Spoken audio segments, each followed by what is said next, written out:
Your upper body should be leaning slightly forward over the ball. Not hunched, not upright, but tilted forward slightly so your chest is over your knee as you strike. This keeps the ball low. Yamal very rarely shoots over the bar. Watch his body position when he scores, and you'll always see that slight forward lean. Your arms are not just dangling there. They are active. When Yamal shoots, his arms come out and help him balance and rotate. The opposite arm to your shooting foot swings across your body as you follow through. This helps you rotate your hips into the shot and adds power. Try shooting with your arms pinned to your side, and then try it again using your arms properly. The difference is massive. Hip rotation is everything. The power in a shot does not come just from your leg. It comes from your entire body rotating, your hips, your core, your shoulder, all turning into the ball at the moment of contact. Think about how a golfer swings or how a boxer throws a cross. It is the whole body. Yamal is brilliant at this. Even on shots where he seems to barely wind up, there's a sudden snap of his hips that generates serious pace on the ball. One more thing on body shape. Your eyes. Yamal is known for looking at the goal before he shoots. Not as he shoots, but just before. He scans, identifies where the goalkeeper is, where the space is, and then when he gets the ball, he already knows where it is going. He is not making the decision in the moment of contact. He made it a half second before. When you see him shoot without looking at the goal right before striking, it is because he already clocked everything. This is where Yamal's shooting becomes almost unfair. He plays on the right wing. His strong foot is his left. So when he receives the ball out wide, his natural movement is to drive at the fullback, cut inside onto his left foot, and shoot. This is the same movement you see from players like Robin, Salah, and Leroy Sané. It is a classic pattern, but Yamal executes it at a level that makes it look completely different. The approach angle to the ball, meaning the angle at which you run towards the ball before striking, is crucial. For a driven shot with your stronger foot cutting inside, you want to approach from a slight angle, not directly behind the ball, about 30 to 45 degrees to the side. This angle naturally opens your hips up to the goal, allowing you to swing through the ball with full rotation and generate both power and curl. Watch Yamal's dribbling runs before he shoots. He doesn't always cut straight inside. Sometimes he checks his run, pushes the ball at an angle that forces the defender to shift their weight, and then in that tiny half second when the defender is wrong-footed, he cuts and shoots. The approach to the shot is built into the dribble itself. Here's a key technical point about the cut inside shot specifically. As you bring the ball onto your shooting foot, the last touch before you shoot should be a touch that sets the ball slightly ahead of you and at the right distance. Not too close and not too far. If the ball is too close to your feet, you will scoop under it or get cramped. Too far and you are stretching and you lose power. The ideal distance is roughly half a stride length ahead of your standing foot. Yamal's touch control under pressure is exceptional. In tight spaces with defenders near him, he manipulates the ball to exactly where he wants it to be for that final strike. This is not luck. This is thousands of hours of repetition at Lamine, where they drill these specific movements over and over. One more element to the cut inside pattern, the deceleration. Yamal will sometimes slow down slightly just before he shoots. This seems counterintuitive. You'd think more speed means more power. But decelerating gives him a split second more time to set his body shape perfectly, and it also throws the goalkeeper off. Keepers track speed and movement. A sudden deceleration can wrong foot them just enough that they're not quite in position when the ball arrives. You can have perfect technique and still miss, because shooting is also mental. Yamal has an unusual composure for his age that is genuinely rare. Under high pressure in loud stadiums, with defenders closing him down, he takes a shot and it looks like he is in training. How? Firstly, pre-shot scanning. This is a concept from sports psychology and it is now drilled into youth players at elite clubs. Before you receive the ball, scan the area. Look left, look right, check over your shoulder. When you scan before receiving, you build a mental picture of where the goalkeeper is, where the defenders are, where the space is in the goal. Then when the ball arrives, You are not making decisions under pressure. You already made them. You are just executing.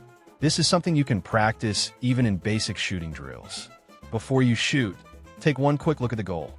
Over time, it becomes automatic, and you start to notice where the keeper is standing, whether they are favoring one side, where the biggest space is. You will naturally start placing your shots into those spaces without consciously thinking about it every time. Secondly, there's the idea of committing to the shot. One of the most common reasons players miss or shoot weakly is hesitation. You half decide to shoot and half decide not to, and the result is a weak, miss-hit effort. Yamal commits. When the chance is on, he goes for it with full intention. There is no half measure. Even if his first touch is slightly off, he adjusts and commits to the strike anyway. This mental commitment is also what makes his shots so hard to save. A goalkeeper reads body language.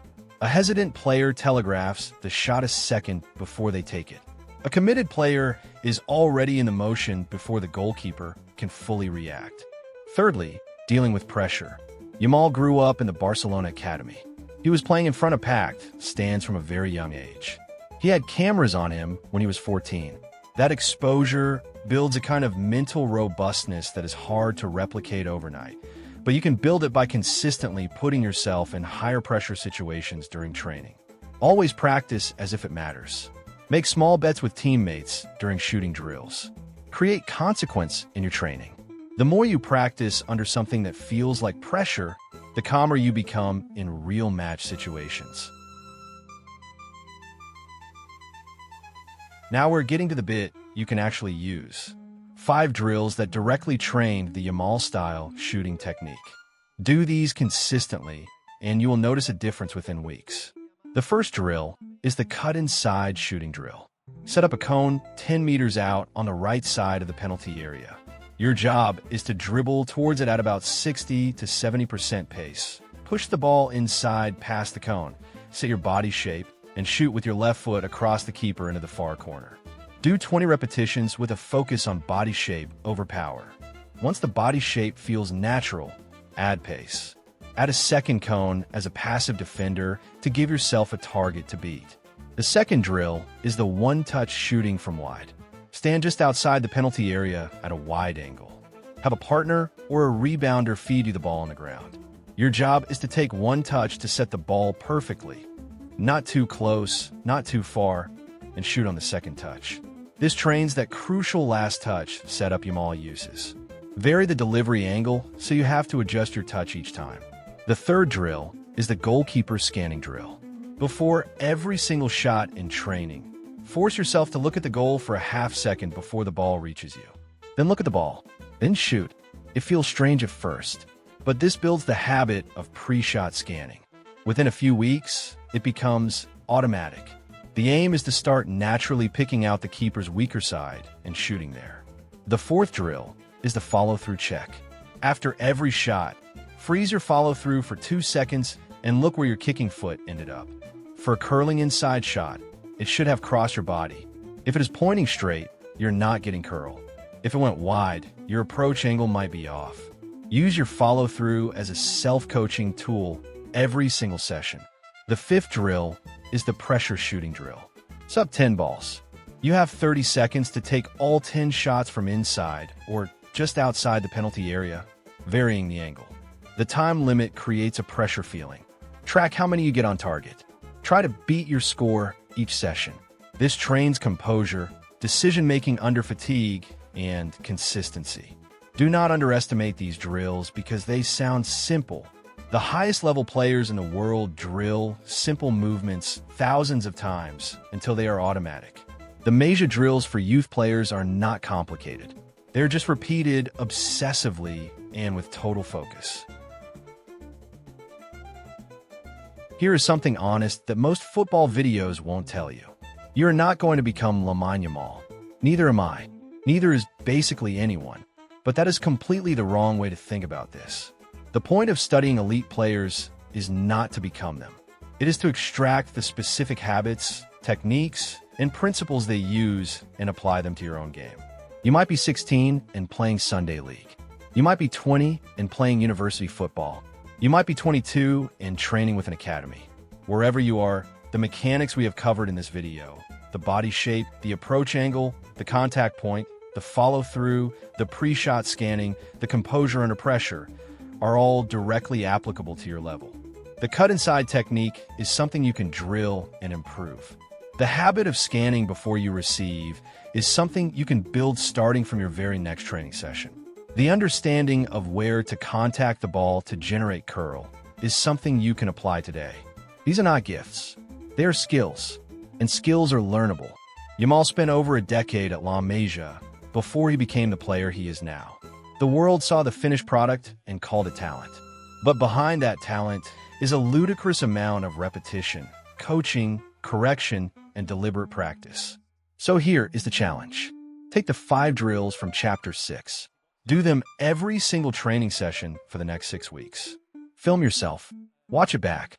Compare your body shape to what we talked about. Are you leaning forward? Is your plant foot beside the ball? Is your follow-through crossing your body? Are you scanning before the ball arrives? If you're doing those things consistently, you will shoot better. I guarantee it. One last thing. Yamal is 18. He is already one of the best players on the planet. But he still trains. He still works. He was at Lamine at 7 in the morning doing passing and finishing drills when he was your age. That hunger, that obsession with getting better, that is actually the thing that separates the best from the rest. More than talent, more than technique, just the relentless, slightly obsessive desire to be better tomorrow than you are today. If you got something out of this video, drop a like. It genuinely helps the channel. If there is another player you want me to break down technically, put their name in the comments and I will get to it. Subscribe if you want more of this stuff. We do deep technical breakdowns of the best players in the world, stripped back and explained simply. I'll see you in the next one.